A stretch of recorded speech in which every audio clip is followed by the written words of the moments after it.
Hello guys, welcome to my another vlog. For this video, I will make a pancit palabok. Muna magsukay lang tayo ng red onion in a pan. Then add natin ng garlic, chopped garlic. Stir natin ng maging golden brown siya.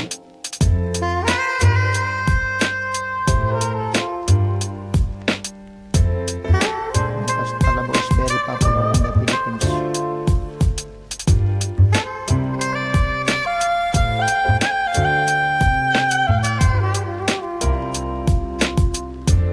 Add the minced pork.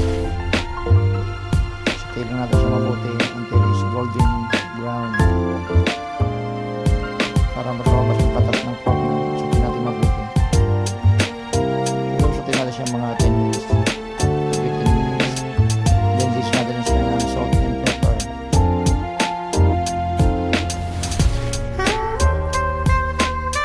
Then after, ilagay natin ang ating baby shrimp.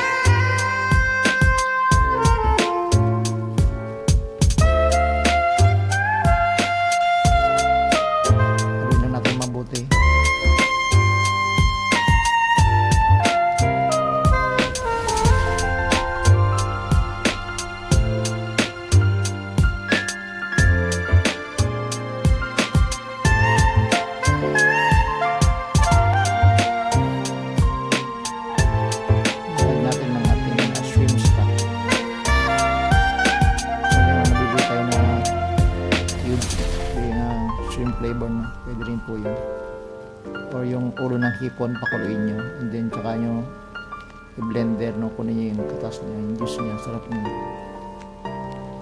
At this point, naglagay na po tayo ng cornstarch para pampalapod natin, no. And naglagay na rin tayo ng ating annatto seeds or food coloring, no,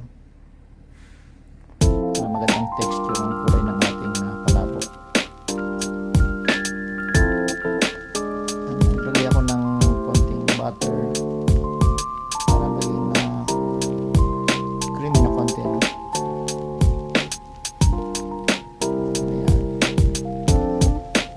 Ayan, maganda ng kulay niya at maganda ng lapot niya. Okay ng lapot niya para sa akin. Plating na natin, no? Luto ko lang yung noodles. Rice noodles ang ginamit ko, no?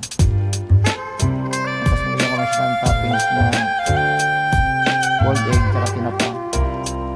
Or pwede rin kumain ko lang tinapa dito sa UK. Tapos bukmakero lang nabili sa